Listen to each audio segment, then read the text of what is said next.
안녕하십니까. 하루의 경제 주식 마무리 경주마 이재용입니다. 오늘도 장이 뭐 괜찮았는데 이번 일주일 다 이렇게 월, 화, 수 보면 나쁘지 않았어요. 그런데 계속해서 우리 장이 엎치락 뒤치락 혼란스럽습니다. 그 중심을 딱 잡아야 될 텐데 그래서 경주마가 존재합니다. 경주마 함께 하시면서 투자 방향 한번 확실히 잡아보시기 바랍니다. 오늘 함께 달려줄 기수 여러분들을 소개해 드리죠. 수요일의 남자입니다. 정말 알기 쉽고 논리적인 설명으로 불투명한 우리 장을 자세히 설명해 주는 분입니다.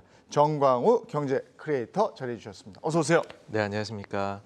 네, 아직까지도 다양한 이슈들이 주식시장에서 존재합니다. 이 이슈들 어떻게 하면 조금 이해하기 쉽게 그리고 기준을 잡을 수 있을지 한번 잘 말씀드려 보겠습니다. 봄을 맞아서 이발을 아주 깔끔하게 하셨어요. 아, 예, 코로나 때문에 좀 조심을 하고 있다가요. 네, 깔끔하게 했습니다. 잘 어울립니다. 자, 오늘 또 두 분의 특별한 경주마 기수 모셨습니다. 어서 오세요. 들어오시죠. 네, 요즘 같은 변동성 많은 시장에서 투자하는 역시 실전이겠죠. 실전 시황 분석으로 아주 유명한 분입니다. 차트와 주식 분석에 누구보다도 진심인 박현상 차장님, 어서 오세요. 안녕하세요. 한 말씀 해주시죠. 예, 2월 2달 동안에 좀 시장이 안 좋았고 좀 보수적인 뷰를 좀 견지하고 있었는데 요즘 생각이 좀 바뀌고 있습니다. 네. 그래서 다시 좀 해볼 만한 시장이 되는 것 같아서 그에 대한 얘기를 오늘 좀 드려볼까 합니다. 네, 오랜만에 불꽃 머리를 보니까 자신감이 막 생깁니다. 네, 무상형 머리. 무상입니다. 자, 또 냉철한 통찰력으로 시장 방향을 분석하기로 아주 정평이 나 있는 분입니다. 주린이들을 성공 투자로 이끌어줄 아주 특별한 분, AR 인베스트 하창봉 대표님, 어서 오세요. 네, 나비 효과란 말이 있습니다. 그래서 나비의 날개 지수로 정시의 힘을 알려드리는 주식 클래스 하창봉입니다. 네, 반갑습니다. 오늘도 알찬 정보를 주시기 바랍니다. 자, 데일리 이슈부터 가겠습니다. 오늘 데일리 이슈는 세 가지로 저희가 정리를 해봤는데 먼저 러시아 우크라이나 전쟁 얘기부터 좀 하겠습니다. 방산주들이 꿈틀거리고 있다. 해외 방산주 얘기를 저희가 잠깐 해드린 적이 있었는데 국내 방산주들도 꿈틀거리고 있다. 이 얘기부터 먼저 들어갈까요? 네. 지금 러시아 쪽에서 계속해서 교전이 좀 아주 쉽게 해결이 되지 않는 양상을 보이고 있습니다. 그러다 보니까는 러시아나 우크라이나 양쪽에서 점점 더 전쟁 관련해서 추가적인 무기 수위를 올려가고 있고 생화학 무기라든지 아니면은 뭐 소규모 핵에 대한 이야기까지도 나오고 있습니다. 그래서 전쟁 초기에 사실 주목을 받고 지금 조금 심드렁해졌었던 방산주가 다시금 주목을 받고 있는 양상입니다. 네. 근데 방산주도 방산주인데 철강주도 그렇게 꿈틀거리더라고요. 그쪽이 많이 피해를 입었는 모양이죠? 일단 피해라기보다는 최근 시장의 특징이요. 싼 주식이 뭔가 하나의 모멘텀이 붙으면 갑작스럽게 튀는 시장인 것 같아요. 그러니까 오늘 같은 경우는 러시아의 큰 회사 세베르스틸이라는 회사가 부도 위기에 있을 수 있다. 네. 그리고 뭐 유럽의 아조부스탈이라는 회사 자체도 공격을 입었다. 이런 여러 가지 부분 때문에 일단 하나의 트리거가 생기게 된 거죠. 네. 그러면서 시장 매수세가 요즘은 보면은 한꺼번에 쏠려요. 한꺼번에. 그래서 어떤 종목을 잡을까라고 고민할 새가 없이 네. 아침에 갭상승이라 얘기를 하는데 4% 5% 떠서 시작을 해버리면은 우리 입장에서는 빠지면 또 그냥 4, 5%씩 좀 빠지게 되는 거니까 못 잡게 되는 거죠. 네. 근데 이런 종목들이 지금 계속 살아나고 있습니다. 방산주도 똑같은 거고 철강주도 그런 거고 네. 굉장히 상대적으로 가벼운 주식들은 상한가, 무거운 주식들은 10%. 이런 식으로 움직이니까는 일단 오늘 철강주가 최근에 피해도 있긴 있었지만은 원래 싼 주식이 어떤 식의 모멘텀을 만났고 오늘은 철강주가 그 모멘텀을 만나서 움직였다 보는 게 일단 맞을 것 같습니다. 네. 세계에서 제일 큰 방산주가 어디입니까? 로키드 마틴인가요? 그렇죠. 전투기 쪽으로 보면 우리나라에서는 방산주 중에 제일 큰 업체가 어디입니까? 카이죠. 한국항공우주. 예. 지금 다들 그 주식들이 다 좋은 겁니까? 지금? 근데 카이는 아시겠지만 약간 이제 전투기 쪽으로 약간 네. 공군 쪽에 좀 가깝다 볼 수 있을 것 같고 뭐 지금 우크라이나 러시아 전쟁이라든지 뭐 예멘 반군이 사우디를 갑작스럽게 기습하면서 유가가 올랐던 부분 그런 건 대부분 지상전이 좀 많으니까 지상전으로 보게 되면 이제 우리나라에서 대표적인 자주포 생산을 많이 하는 뭐 LIG 넥스원이라든지 이런 쪽이 좀 될 것 같고 또 하나 뭐 만약에 시장에서 러시아나 우크라이나 전쟁에서 뭐 기갑차나 장갑차나 이런 이제 전차에 대한 이슈가 많았다면 뭐 하나 에어로스페이스라든지 하나 시스템 이런 종목들이 그런 데인데 국내에서는 방산주 원픽은 아마 투픽을 뽑으라면 네. 하나는 이제 차세대 전투기 쪽으로 보게 되면 고도훈련기로 보게 되면 한국 항공운전이 될 것 같고 또 이제 우리나라 무기 군수 수출로 보게 되면 지난해 연말인가 연초인가요? 이집트 쪽으로 한 4조 원대 군수 수출을 한 LIG 넥스원 네. 이런 기업들이 계속적으로 관심을 받을 것 같습니다. 네. 방산주가 이렇게 계속 오른다는 거는 러시아 우크라이나 전쟁이 좀 오래 갈 것 같다 이런 건가요? 예, 사실 그 아무도 확신을 할 수 없는 그런 상황인 것 같습니다. 4차 회담이 초기에 진행될 때만 해도 좀 단기간에 이게 끝마치지 않겠느냐는 기대도 생겼는데 지금 현재로 봐서는 과거 그 러시아가 치렀던 전쟁과는 다르게 좀 장기전으로 고착화되는 것이 아닌가 그런 의견이 최근은 높아지고 있는 것 같습니다. 네. 우리가 철강주 하면 우리나라에서는 역시 포스코하고 현대제철인데 오르기는 다른 종목들이 또 오른 것 같아요. 오늘은 중소형 철강사들의 작은 종목들이 상한가를 많이 쳤고요. 물론 포스코도 한 4% 정도 올랐고 네. 다른 종목도 오르긴 올랐는데 그만큼 이제 얼만큼 무겁느냐 가볍느냐의 차이인 것 같아요. 철강이 원래 무겁잖아요. 엄청 무겁죠. 엄청 무거운데 시가총액도 10조 이상 되니까 네. 얼마나 종목들이. 그런데 아까 제가 시장 특징을 조금 말씀을 드렸는데 오히려 가벼운 종목들이 갑작스럽게 크게 뛰고 네. 뭐 어제 사료주들도 그랬잖아요. 네. 그러니까는 어떤 식으로 매매할지가 좀 고민 중이고 아이디어서 한번 조금 더 연장을 시켜서 말씀을 드리자면 이게 철강이 생산이 되면 우리가 새 정부에 집중이 돼서 재건축이 되면 철근이라든지 그렇죠. 이제 컬러 강판이라든지 네. 이런 수요들이 늘어날 수 있다. 이런 것들이 대부분 중소형 철강사에 몰려 있거든요. 네. 그래서 어떻게 보면 모멘텀이라고 우리가 얘기를 할 수 있는데 개별 종목들 그런 종목들이 대부분 퍼가 굉장히 싸요. 네. 싼 종목 안에서 그쪽 밸류라든지 모멘텀이 붙는 쪽으로 시장에서 전이가 옮겨지고 있다라고 생각할 수 있는데 그 아까 말씀드린 것처럼 그것들을 내가 생각을 해서 올랐을 때 내가 붙을 수 있느냐 이걸 했을 때는 그건 좀 의문이 있다라는 거죠. 그래서 일단 좀 싼 종목들을 천천히 분할매수 하는 게 지금 입장은 맞지 않을까 이렇게 말씀드릴 수 있겠습니다. 어쨌든 철강 종목을 보면 이게 전쟁 수혜주이기도 하면서 건설 수혜주이기도 하잖아요. 네. 근데 시멘트주가 갈 줄 알았는데 시멘트는 또 그 원자재 쪽에서 뭔가 문제가 있어서 삐끗삐끗하는 건가요? 맞습니다. 뭐 시멘트 이제 재료부터 유연탄이라고 하는데 네. 유연탄의 가격 자체가 거의 뭐 폭등세를 보이다 보니까 시멘트 업체에서는 대부분 팔아도 손해가 나는 그런 경우가 생기는 거죠. 뭐 대부분이 지금 그런 것 같습니다. 뭐 철강도 마찬가지고 이제 가격이 다 원자재가 오르는데 그걸 얼마나 전가시킬 수 있느냐. 그래서 오늘 그 철강주 중에서도 뭐 포스코라든지 현대제철이라든지 동국제강처럼 뭐 고로 전천후 철강에서도 많이 올랐습니다만은 조금 더 디테일하게 보면 휴스틸이라든지 세아제강이라든지 네.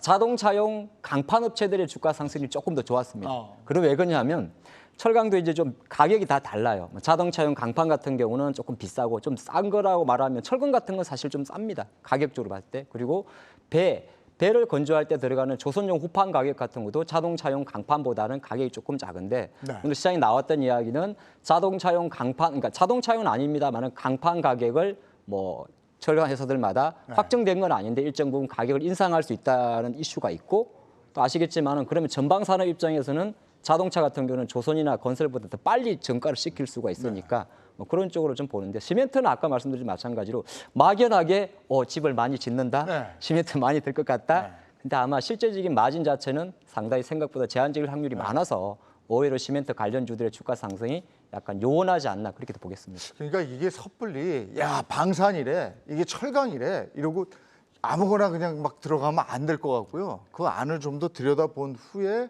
투자를 하시는 게 현명한 선택인 것 같습니다. 그리고 또 하나가 아까 이제 곡물하고 사료 말씀하셨는데 곡물 사료 주가도 쫙 올라가는 것 같은데요. 네, 맞습니다. 사실 어제 주인공은 곡물 사료 주식이라고 할 수 있는데요. 마찬가지로 이것도 조금 더 들여다볼 필요가 있습니다. 많이들 이야기하시는 것이 이제 뭐 곡물 가격이 상승을 하면 사료업체나 이런 것들도 이익이 많이 증가를 하지 않겠느냐라고 하시겠지만 사료 업체들에게는 이 곡물 자체가 원가입니다. 그래서 이걸 온전히 가격 반영을 다 할 수 있느냐 그에 따라 가지고서 아마 달라질 것이고요. 간단하게 팁을 하나 드리자면은 지금과 같이 높은 곡물 가격 이게 10년 전에도 있었습니다. 2010년, 11년에도 곡물 가격이 높았는데요.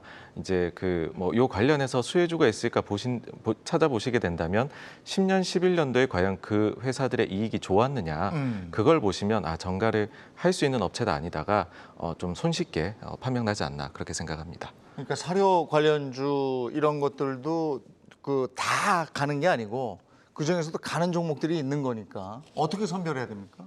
일단 지금은 좀 부담이 있다라고 먼저 말씀을 드리고요. 단기간에 거의 한 7, 80% 올랐으니까는 사료 관련 그렇게 많이 올랐나요? 예, 그 이틀 연속 상한가 쳤으니까요. 그리고 오늘도 조금 10% 오른 종목 있고 빠진 종목이 있는데 그 약간 간단한 팁인데 네. 시가총액 보는 게 맞아요.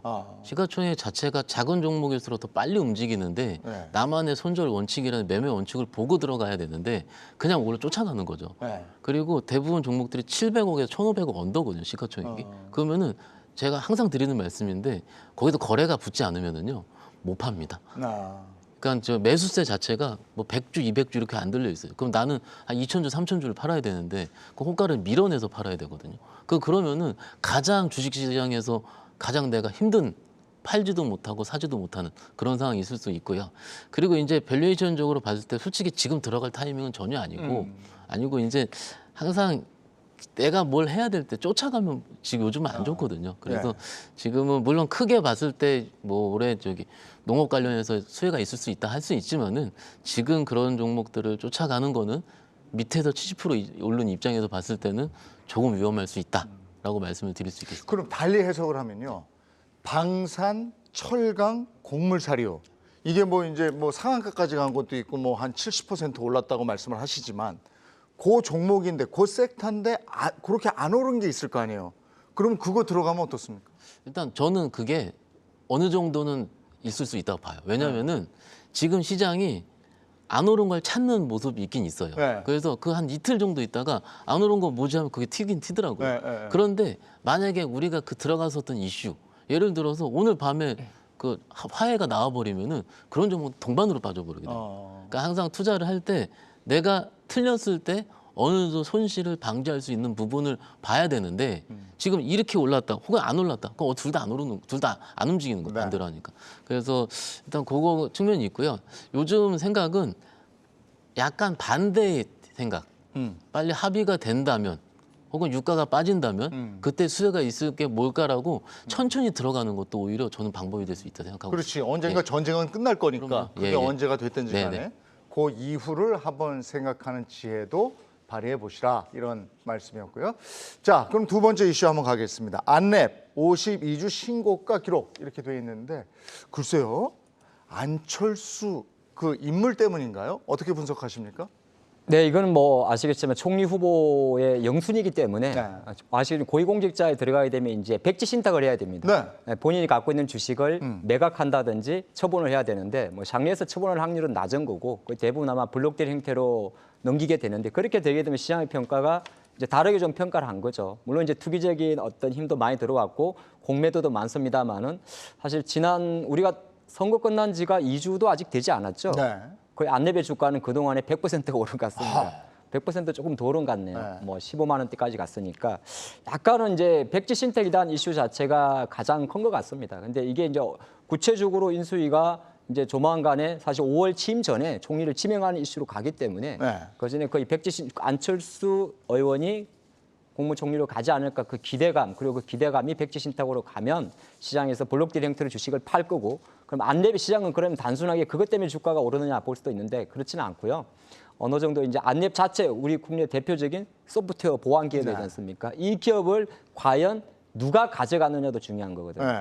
그러다 보니까 오히려 이제 그동안 안랩의 주가를 시장에서 그냥 안철수 관련주, 뭐 대선 테마주 이렇게만 봤었는데 백지 신탁이라고 이게 둔갑이 되는 순간 기업에 대한 재평가에 대한 이슈가 나오다 보니까 네. 투기적 세력 플러스 재평가 이슈가 붙으면서 뭐 거의 상한가까지 간 것 같은데 네. 일반 투자분들은 이제 다시 붙기엔 조금 부담스러울 것 같습니다.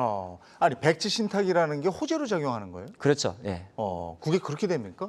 그러니까 예를 들어서 백지 신탁은 보통 호재는 아니에요. 뭐냐 보통 내가 그러니까 안철수라는 인물이 빠지는 거잖아요. 네. 그러면 그게 호재일까? 이런 생각이 드는데 이게 요즘 장은요. 뭐가 호재인지 뭐가 악재인지 모르겠어요. 그러니까 소프트웨어 기업에 대한 재평가 네. 뭐 그런 것도 좀 많이 작용이 된 것 같습니다. 그러면은 지금 이제 그 말씀은 지금 많이 올랐다. 네. 그러니까 지금 섣불리 들어가는 거는 좀 아닌 것 같고 관찰을 좀 더 해보자 이런 말씀이신데 그러면 달리 이렇게 볼게요. 안내비라는 회사는 실적 괜찮은 회사죠. 실적 괜찮죠. 근데 주가라는 것은 실적하고 비례관계가 있잖아요. 근데 이제 요즘에 또 헷갈리는 게 실적이 좋다고 또 그 주식이 다 가는 게 아니에요. 도대체 어느 장단에 춤을 춰야 되는 겁니까?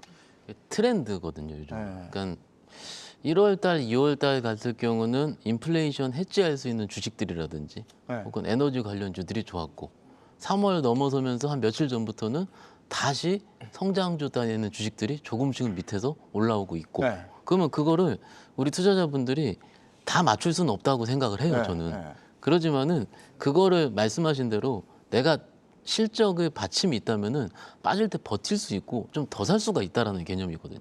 근데 안랩의 경우는 좀 다른 개념이에요. 제가 보기에는 이거는 무조건 쇼커버가 맞습니다. 네, 그러니까 기존의 공매도를 제가 일자별로 봤는데 한 2, 3주 전에 10% 이상이 공매도였더라고요. 그리고 오늘 공매도 비율도 적긴 적은데 워낙 밑에서 급등이 많이 나왔기 때문에 공매도 스킴은 내가 들어간 단가 대비해서 그 하우스의 룰에 따라서 5%든 10%든 오면 바로 그 쇼커버가 들어오게 되어 있거든요. 그러니까 들어오면 그러면 오르면 올릴수록 계속 쇼커버가 들어오는 구조니까는 여기서 뭔가 이 종목을 가지고 내가 밸류에이션적으로 해석하기는 무리는 있다. 근데 다른 종목을 생각했을 때는 지금 기준으로는 소부장 업체라든지 네. 싼 종목 굉장히 많거든요. 그리고 오늘 오른 철강주도 굉장히 기존에 쌌었고 그래서 내가 알고 있었던 이게 왜 그러냐면 작년에 좋은 종목들이 많이 올랐는데 어떤 고민을 했냐면은 작년에는 빨리 팔아서 후회했어요. 네. 그죠? 근데 올해 같은 경우는 빨리 못 팔아서 후회하는 겁니다. 지금. 그러면 그거에 내가 후회를 막을 수 있는 길은 내가 스터디했던 거, 내가 알고 있는 거를 얼만큼 끝까지 혹은 무분별한 손절을 방지할 수 있느냐에 있는 거거든요. 네. 그러니까 그게 업종별 순환매를 다 쫓아가기 어렵지만 그러더라도 실적 받침이 되는 종목은 내가 버틸 수 있다 이렇게 정리하는 게 맞을 것 같습니다. 네. 어쨌든 실적이 있는 회사는 지금 당장은 아니더라도 가기는 가니까 예. 견딜 수 있으면 하여간 견디는 게 좋은 거고요. 투자를 한번 해봄직한 거고요. 또 하나 아까도 잠깐 얘기했지만 낙폭 과대주가 있잖아요. 네네. 근데 제가 낙폭 과대주에 이거는 이제 더 이상 떨어질 데가 없어 이러고 들어갔다가 정말 톡톡하게 지하 3층까지 떨어졌었거든요. 근데 이게 무시무시한데 그럼에도 불구하고 지금 낙폭 과대주가 존재하니까 한번 들어감직합니까? 어떻습니까? 사실 지금 요즘같이 순환매가 빠르게 또 과격하게 돌 때에는 이거에 따라가는 것보다는 먼저 들어가서 이제 기다리고 있는 것이 좋은 전략이라는 건 뭐 누구나 아실 거고요. 그게 뭔지를 알아요. 예. 근데 그 가능성 자체가 뭐 이걸 다 맞춘다는 거는 네. 엄청난 이거는 운이 따라줘야 되는 것이고 네.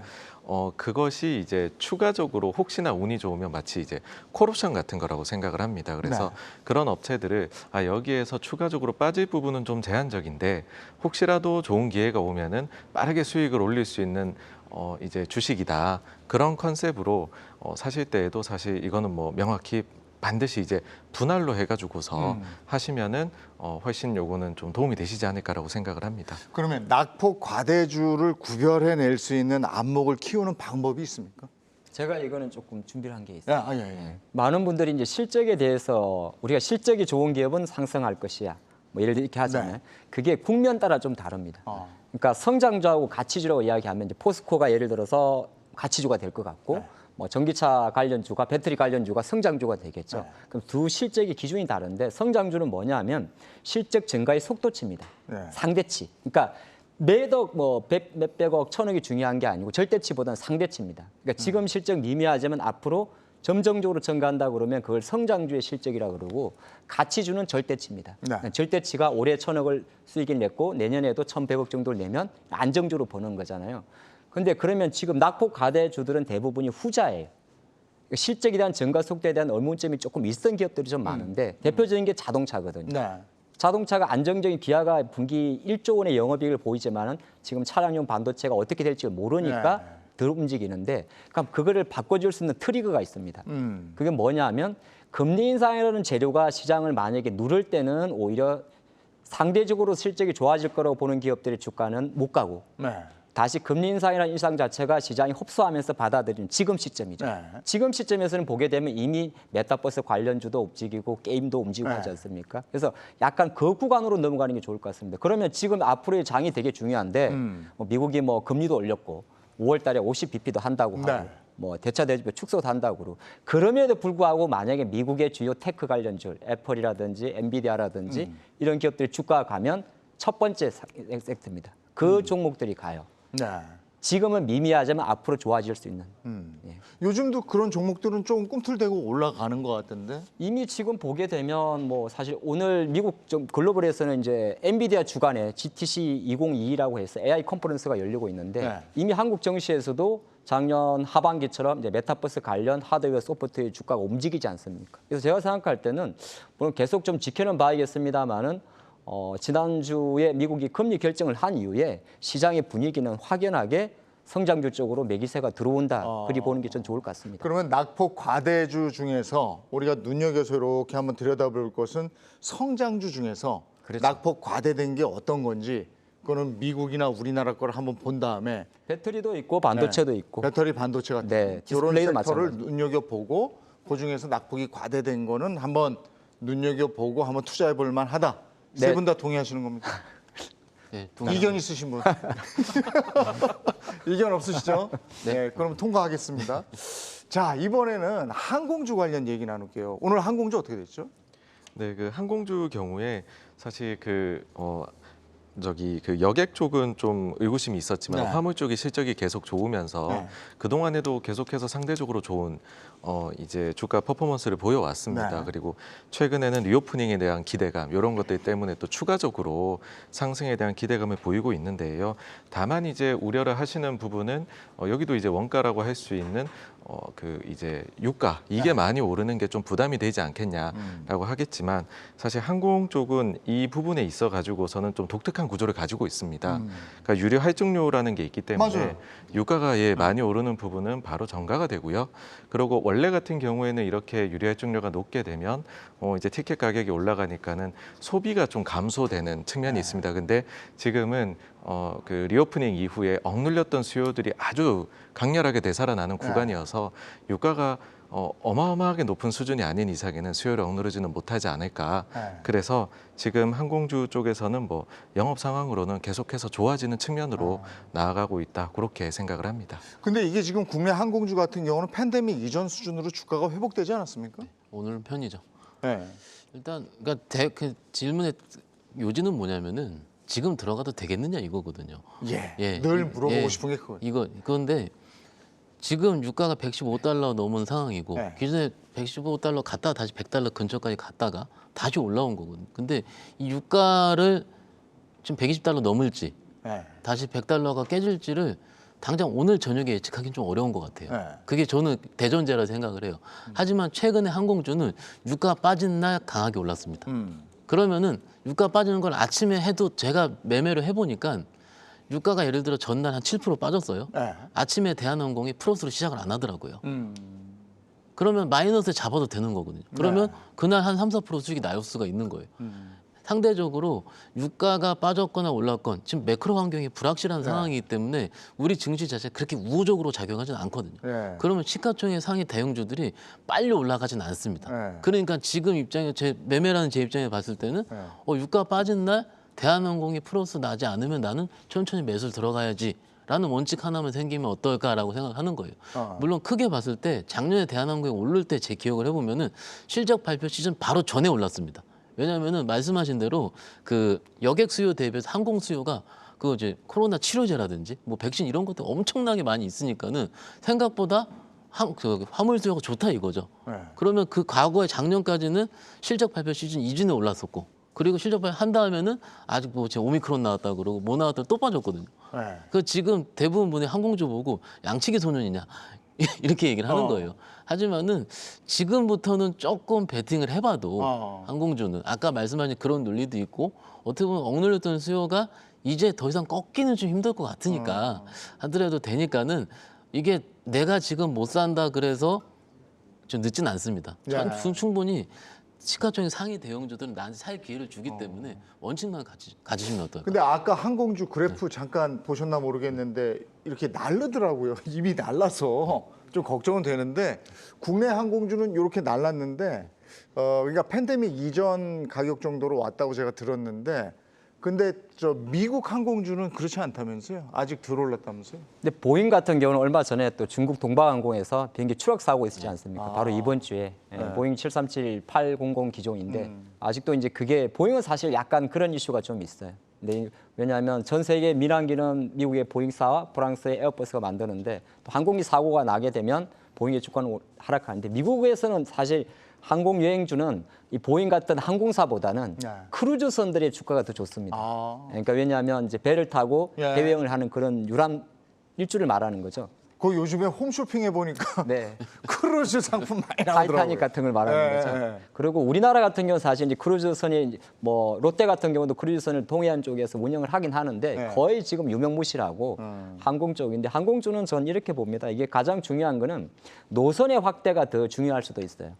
노선 그러니까 대한항공이든 아시아나항공이든 지금 이제 주가는 이미 이제 비행기 3월 21일자로 해외 입국자의 자가 격리 면제가 해제되고 있고 실제적으로 이제 뭐 홈쇼핑이라든지 여러 곳에서 여행 상품을 팔게 되면 예약률이 거의 900%, 1000% 가지 않습니까? 물론 그 상품에는 함정도 조금 있긴 있습니다.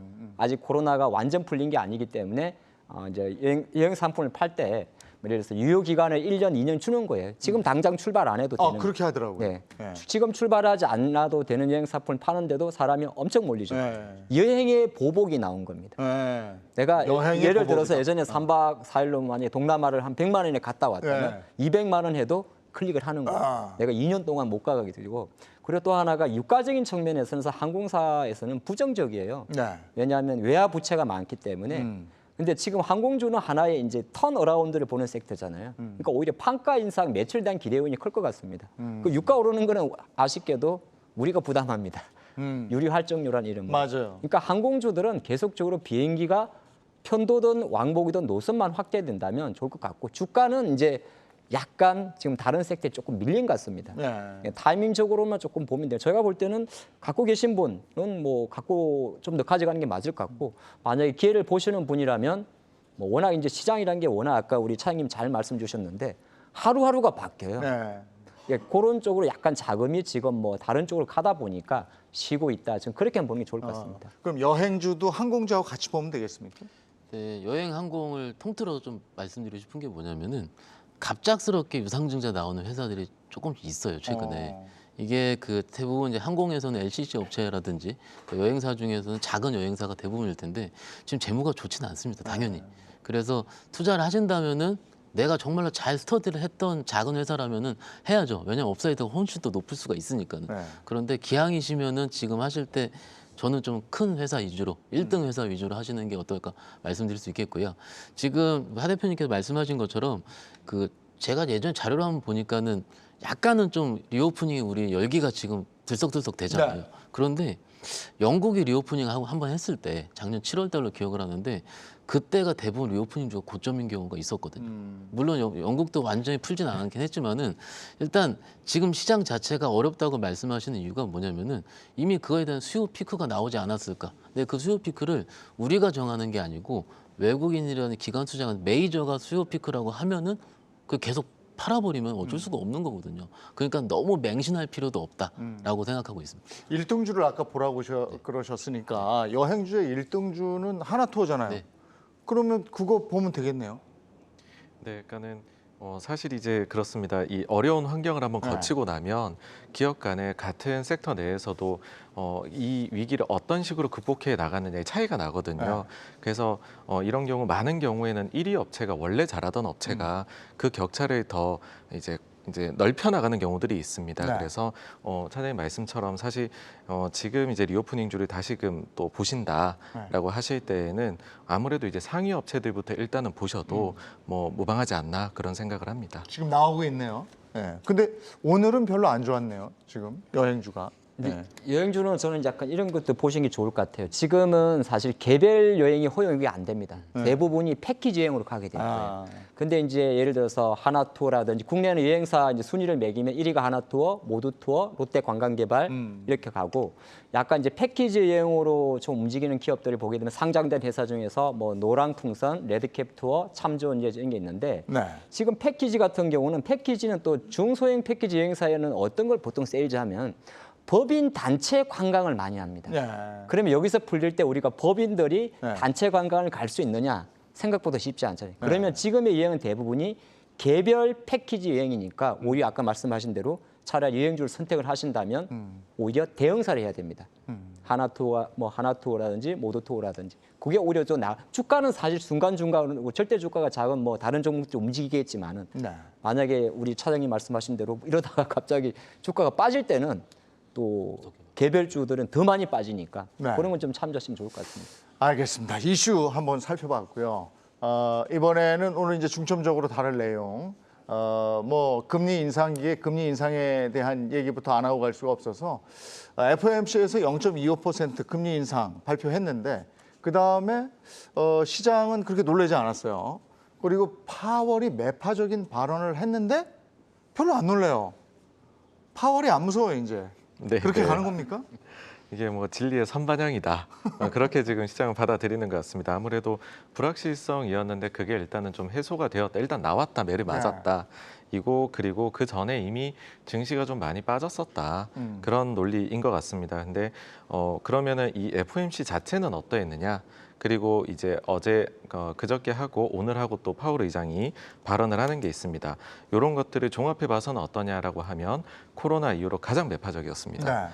특히나 다음 회의에서는 50bp 인상에 대한 거의 뭐 확실한 듯한 지금 이야기가 나오고 있고요. 네. 그리고 그게 다음번뿐만 아니라 그 다음에도 이어질 수 있다라는 측면에다가 대차대조표 축소가 이제 하반기이지 않겠느냐가 상반기로 당겨졌는데 당장 5월에 그리고 그 규모는 아마 가늠하기는 지금은 생각보다 조금 더 빠르게 그러니까 크지 않을까 네. 또 있습니다.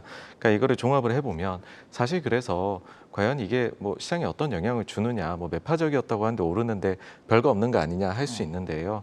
시차를 두고서 이게 반영이 될 수도 있는 부분입니다. 그래서 요거를 지금 당장의 반응에 대해 가지고서 확 이렇게 답을 내리기는 좀 어렵다는 생각이고요. 가장 대표적으로 이게 시차를 두고 반영이 됐던 거는 12월 FOMC입니다. 작년에. 네. 그때 당시에 상당히 좀 매파성을 좀 띠고 있었는데 산타랠리를 펼쳤었고요. 하지만 3주 뒤에 의사록이 나옵니다. 그때 그 내용이 매파적임을 확인을 해줬거든요. 네. 그때부터 저희가 2월 말까지 하락장을 이제 고생을 한 부분이 네. 있습니다. 그래서 이것도 저희가 계속해서 조금씩은 확인해 봐야 된다. 예, 그렇게 생각을 합니다. 그래도 어쨌든 발언을 했고 매파적인 발언을 했음에도 불구하고 시장은 계속 올라간단 말이에요. 이게 이런 게 아까도 제가 얘기했지만 호재인 줄 알았는데 악재가 되고 이건 분명히 금리 인상은 계속 악재로 작용했던 건데 이것도 악재인 줄 알았는데 오히려 이걸 호재로 받아들여서 주가에 반영이 되고 이런 게 참 신기하더라고요 저는. 이게 저도 매매를 하면서 항상 드는 생각이고 항상 고민인데요. 네. 뒤 돌아서 생각을 해보면은 시장 반응이 항상 맞았었습니다. 그러니까는 그 발언 이후에 시장이 올랐다는 점은 시장에서 파월이 더 이상 빅스텝에 대한 기조를 지금 유지를 하긴 하지만 이런 얘기가 있더라고요. 기준금리를 빨리 올려서 물가를 잡아요. 어쨌든 지금 물가 때문에 그런 거니까. 네. 근데 그런 물가를 잡고 경기가 둔화되는 조짐이 만약에 보인다면은 그때 신속하게 통화 완화 정책을 할 수가 있다라는 시장에서 반응을 조금씩 보인다라고 하는 거가 제가 확인을 좀 했거든요. 무슨 얘기냐면 이게 지금 빅스텝 입장에서 그러니까 올해 1월 달에 장이 갑작스럽게 불어진 이유는 뭐냐면 금리 인상은 할 수 있다 했는데 QT 양적 긴축이 올해 말이라 그랬거든요. 네. 근데 올해 말인데 상반기로 당겨질 수 있다라는 발언이 처음 나와서 그렇습니다.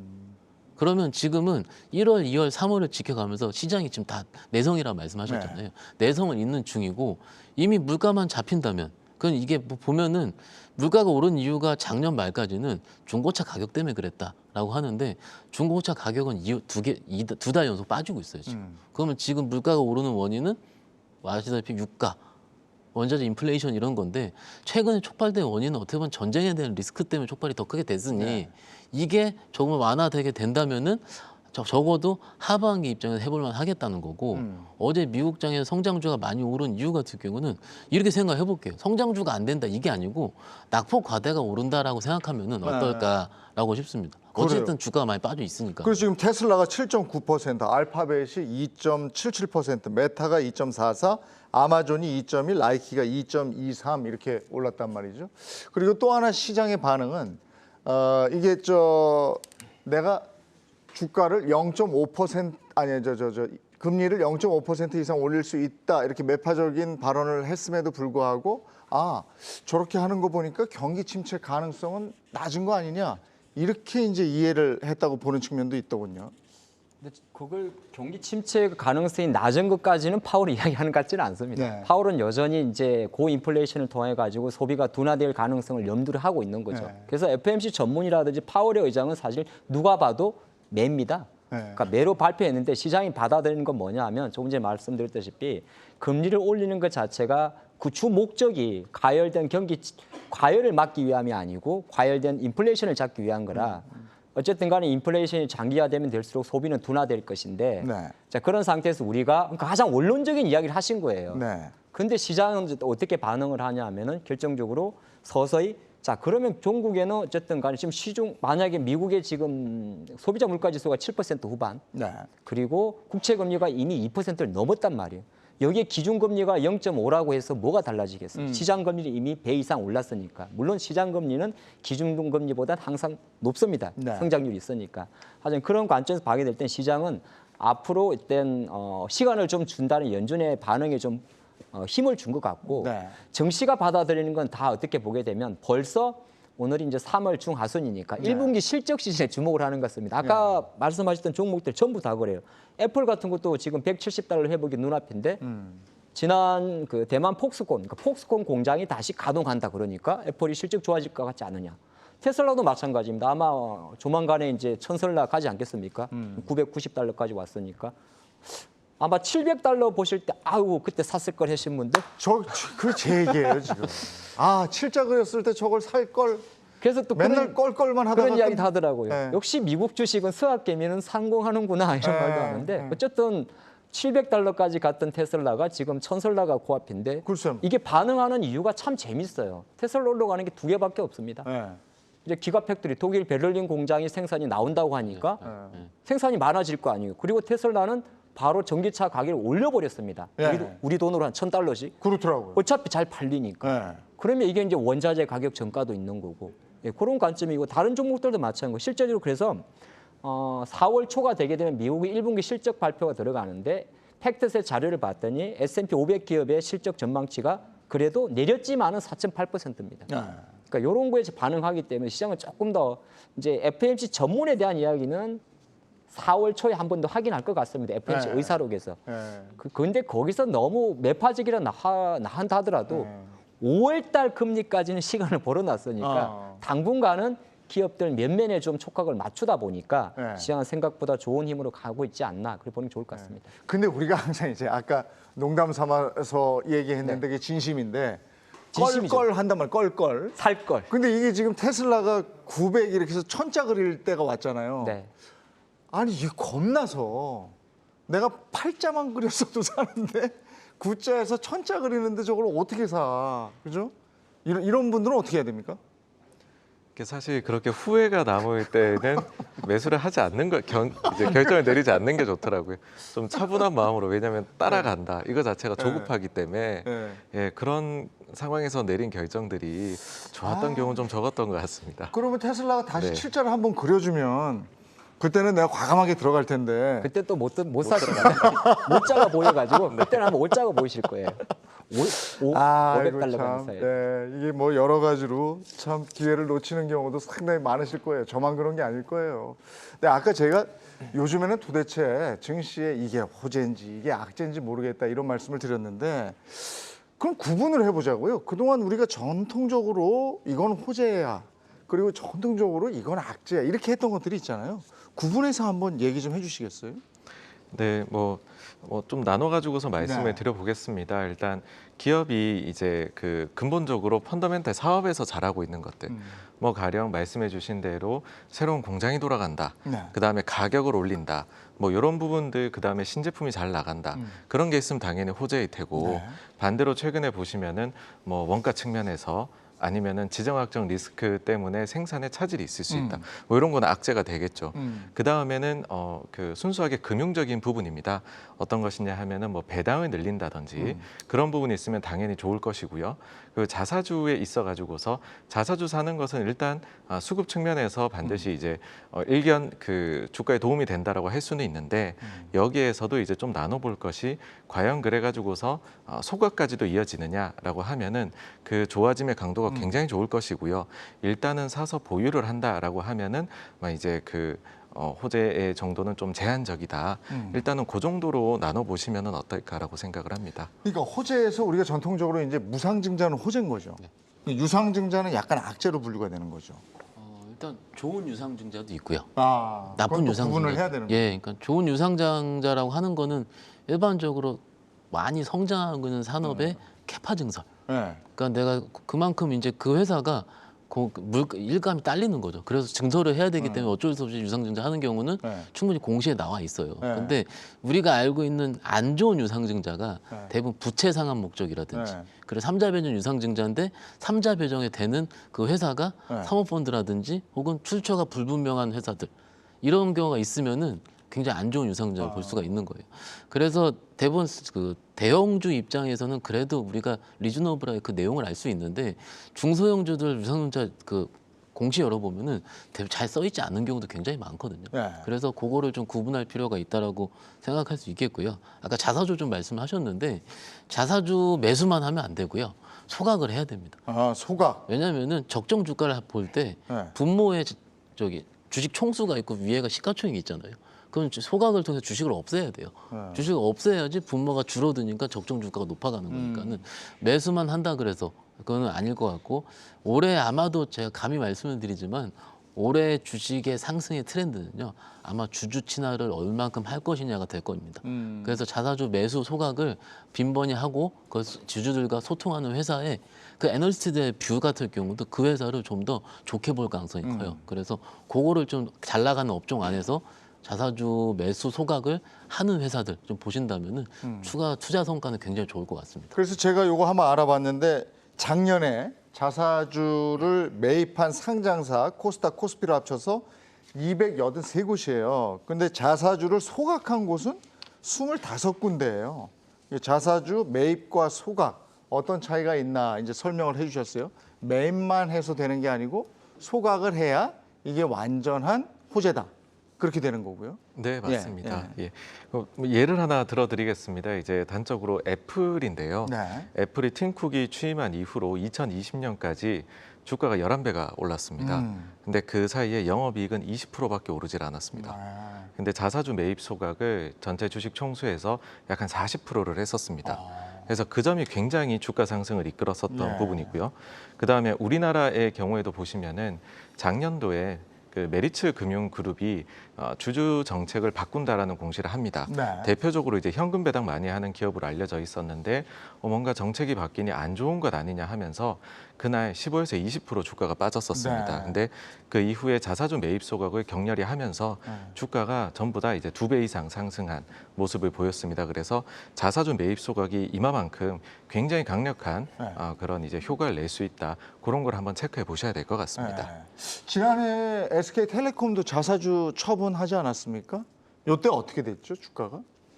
그러니까 자사주는 저는 이제 소각이 무조건 좋고 뭐 처분은 나쁘고 매입도 좋고 이렇게 그때그때 조금 다른 것 같아요. 이것도 또 그때그때 다르고. 그러니까 자사주는 이제 자기 회사가 말 그대로 자기의 돈으로 주식을 매입하는 것을 자사주 매입이라고 합니다. 네. 그럼 매입을 하려 그러면 어느 정도 이익이 났겠죠. 보통 기업들이 자사주 매입을 할 때 두 가지가 있는데 주가가 하락하는 구간에서 만약에 자사주 매입을 하게 되면 경영권의 의지는 보여줍니다. 경영자의. 우리 회사 기업은 이 정도 되니까 직접적으로 뭐 임원진들이 자사주를 매입한다든지 네. 아니면은 뭐 회사의 자금 운영가 있는데 결과적으로 실전에서 보게 되면 주가가 내려 공간에 자사주 매입을 하게 되면 오히려 시장 관점에서는 별로 안 좋게 봅니다. 네. 그러니까 의사는 알겠는데 네. 기업의 본업이 중요한 거고 네. 소각을 제일 좋게 보는 이유는 우리 설명 잘 해주셨잖아요. 네. 제가 조금만 더 줄이니 관점으로 네. 설명을 드리면 애플이 아까 그랬죠. 주주가 10명이 있어요. 10명의 주주가 있고 회사가 10개의 수익을 내는데 여기서 한 개를 소각을 해버립니다. 소각은 아예 말 그대로 한자로 태워서 없애버리는 네. 거거든. 회사가 손실을 보고 없애버리게 되면 10명의 주주들이 10분의 1 토막의 이익을 갖고 있다가 한 명이 빠진 거니까 주주 입장에서는 배당이 9분의 1로 9개 중 한 개로 늘어나는 효과가 네. 있는 겁니다. 그러니까 가장 강력한 건 자사주 소각. 근데 기업이 자사주 소각을 하려고 그러면 어떤 상황이 있었냐면 정말 회사가 앞으로도 이익을 안정적으로 낼 경우에만 소각을 합니다. 네. 그게 안 될 경우에 취하는 방식이 처분. 네. 처분은 뭐냐 하면은 말 그대로 내가 갖고 있는 주식을 현금을 갖고 파는 겁니다. 네. 그러니까 기업 입장에서도 사실 악재는 아니에요. 작년도 말씀하신 대로 보니까 2021년도에 SK텔레콤이 대략 210만 주 정도를 처분을 했고요. 네이버가 70만 주, 하이닉스도 이렇게 했는데 처분은 이제 소각보다 조금 나쁜 건 아닌데 현금이 들어오는 효과는 있습니다. 네. 근데 그 들어오는 현금 자체를 그거는 주주한테 가는 건 아니잖아요. 주주한테 가지는 않는데 만약에 그 기업이 처분을 해서 현금을 네. 향후 성장 산업에 잘 투자를 하게 되면 좋은 거. 근데 처분만 했는데 그 처분을 뭐 예를 들어서 뭐 운영 자금으로 활용했다든지 네. 아니면은 주주 입장에서 별로 좋은 게 아니라면 그냥 현금 유입 효과로만 그 주가가 끝납니다. 조금 뜬 다음에 내가 가지고 있는 거를 주식을 많이 가지고 있는 그 기업에 있는 사람이 팔아버리거나 이럴 수도 있는 거니까. 그렇죠. 소각을 그렇게 안 되게 하면. 되면 좀 안 좋은데 대부분이 근데 자사주 처분은 기업들이 현금 확보용으로 조금 확보하는 경우 좀 많습니다. 근데 이제 잠깐 중국 갔다 올게요. 네. 그 알리바바 있잖아요. 그 우리나라 투자자들도 알리바바 많이 가지고 있거든요. 비단 저의 얘기뿐이 아니고 다른 많은 분들도 가지고 있는데 이게 알다시피 엄청 떨어졌어요. 근데 알리바바가 지금 얼마 전에 자사주 매입 발표를 하면서 주가가 간만에 한 10% 뛰어 올랐더라고요. 이런 거는 확실히 호재인 거죠. 네, 맞습니다.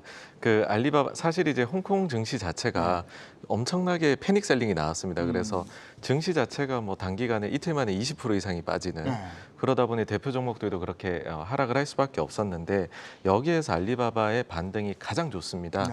이렇게 반등이 강력하게 나올 수 있는 거는 원래도 자사주 매입을 발표를 했었는데 그 증익을 이제 금액을 늘리기로 하면서 그 이제 물량 자체가 발행 주식 수의 10분의 1 수준으로 굉장히 큽니다. 그래서 지금 바닥에서 70~80% 정도 아주 가파르게 상승을 한 그래서 자사주 매입의 효과가 이만큼 크다는 걸 다시 한번 보여준 게 아닌가 생각을 합니다. 이거는 계획을 발표했는데 이랬단 말이에요. 근데 계획대로 실행하면 그럼 더 올라갈래나요? 일단 이제 저는 알리바바의 주가가 왜 빠졌는지가 더 중요할 것 같아요. 네. 마윈, 중국 예. 정부에서 이게 한 2, 3년 됐지 않습니까? 네, 그래서 빠졌죠. 그러니까 최근에 빠진 거는 이제 미국에 상장되어 있는 중국 기업들 ADR에 대한 미국 증권관리위원회의 조사 상pe 이슈였고 예. 그 전에 벌써 1, 2년 전에 빠질 때가 예. 시진핑의 마윈 잡기, 길들이기 예. 그 이슈가 있었기 때문에 주가는 이미 좀 또 본주도 약했었고 예. 또 미국에 상장된 주식도 약했었는데 아까 주가 10% 올른 거는 금액이 제가 마윈의 시가총액을 사실 알리바바를 보지는 않았는데 30조 5천억에 달한대요. 이게. 전 처음 봅니다. 네, 30조 5천억. 아마 대한민국에서 있을 수 없는 일인 것 같은데 자사주를 30조 5천억 정도 매수한다고 하니까 좀 반응을 한 것 같은데 이건 자사주 매입 효과도 있고 또 마침 중국 주식들이 최근에 30에서 50%다 올랐습니다. 뭐 알리바바라든지 바이두라든지 뭐 중국의 신생 전기차 이거는 왜 그랬냐면 2020년에 미국 증권거래위원회가 중국 기업들의 회계 불투명성을 근거로 최근에 5개 기업을 상장 폐지 리스트에 올렸었는데 알리바바는 그게 포함이 안 됩니다만은 중국 기업들이 오히려 실제적으로 회계 어떤 그 보고서 자체를 제대로 내겠다. 그런 이슈가 나오다 보니까 그런 불확실성도 해소되면서 오는 것도 있고 여기에 30조라는 효과도 발휘를 한 것 같습니다. 알겠습니다. 중국에서 다시 돌아오겠습니다. 지금 시간 얼마 안 남아서 무상증자 부분이요. 어제 매지온 무상증자 한 거잖아요. 근데 떨어졌어요. 떨어져도 이게 뭐 18.37% 떨어져. 이건 뭐예요? 이제 그 사실 이게 그 만약에 어떤 가치주가 뭔가 주주 환원책을 발표를 할 때는 그 이제 주주 환원책하는 숫자만큼 좀 움직이는 그러니까 예상하기 편한 경향이 있는데 신약이지 않습니까? 네. 그러니까 이게 사실은 또 결과가 지금 안 좋은 그런 쪽으로 나오고 이야기를 하니까 사실은 뭐 주주 환원책이나 이런 것들을 뛰어넘는 이슈가 있다 보니까 뭐 주주 환원책으로는 바치기가 어려운 백약이 무효한 그런 이제 상황이었다. 예, 그렇게 보셔야 될 것 같습니다. 그러니까 이런 것도 다 호재라고 생각했는데 악재로 작용하는 경우가 있고 또 하나가 우리가 물적 분할 정말 싫어하잖아요. 근데 이게 분명히 악재인데 또 이걸 호재로 생각하는 사람들도 있다고 그래요? 물적 분할이 작년부터는 호재로는 작용한 적은 일단 시장에서 없는 것 네. 같습니다. 네, 없고 그 전에 회사가 신사업을 다각화시켜서 새로 특화시킬 수 있다 이런 부분인데 시장은 제가 계속 말씀드리지만 트렌드거든요. 근데 LG화학 사례 이후부터는 물적 분할을 그렇게 트렌드화 시켜서 뭔가 이제 호재로 받아들이는 건 제가 보기엔 좀 어려울 것 같고요. 네. 그리고 아까 매지온 잠깐 말씀하셨는데 그거 잠깐 첨언 드리자면은 매지온의 결과 발표를 기다리고 있었던 주주가 2년이 넘습니다. 2년. 2년이 넘어. 네. 그러니까는 2년 동안 지쳐버렸네. 지친 거죠. 네. 그래서 이번에도 FDA에서 그 어떻게 보면 임상 결과를 다시 해오라라고 한 거죠. 네. 그러면 일반적으로 저희가 얘기할 때는 이렇게 얘기를 합니다. 1년짜리다 얘기를 합니다. 네. 새로운 종목이 빠질 때 3개월짜리도 6개월짜리 대충 감이 오거든요. 네. 근데 이거는 임상 시작하면 1년 걸려요. 다시. 그러니까 그거에 지친 분들이 무상증자 호재에도 불구하고 그랬군요. 그냥 팔았다 이렇게 보시면 네. 맞을 것 같습니다. 그러면 공매도는 악재다 이렇게 이제 전 생각하는데 또 시장에서는 또 그렇지 않다고 그래요. 아까 안랩 보면 아시잖아요. 지금 안랩이 공매도 거의 상위 종목입니다. 네. 근데 공매도 상위 종목에도 불구하고 숏스퀴즈 이제 공매도 쇼커버가 들어오다 보니까 네. 안랩의 주가는 오히려 또 100% 이상 올랐으니까. 네. 근데 공매도를 생긴다고 해서 주가가 무조건 빠지는 건 아니고 또 반대로 그 기업에 급격한 변화가 생겼을 때는 오히려 공매도 세력들이 급격한 손실을 커버하기 위해서 다시 주식을 급하게 환매를 해야 되는 경우가 있거든요. 그런 경우에는 또 주가가 생각보다 100% 오를 게 200% 오르기도 합니다. 네. 항상 수급을 볼 때는 그 기업이 앞으로 좋아질까 나빠질까를 조금 더 보는 게 좋을 것 같습니다. 예. 오늘은 저희가 뭐 그 주식 장에 대한 여러 가지 얘기를 다루면서 중점적으로 얘기한 것은 저도 너무 헷갈려서요. 이게 분명 호재인 것 같은데 장에 악재로 작용하는 게 있고 이건 분명히 악재인 것 같은데 또 호재로 작용하는 것도 있고 그래서 헷갈려서 그런 부분들을 한번 집중적으로 물어봤습니다. 도움이 좀 되셨으면 좋겠는데. 자, 내일도 저희 5시에 만날 거고요. 내일도 성토하시고 5시에 경주마와 함께 해 주십시오. 고맙습니다.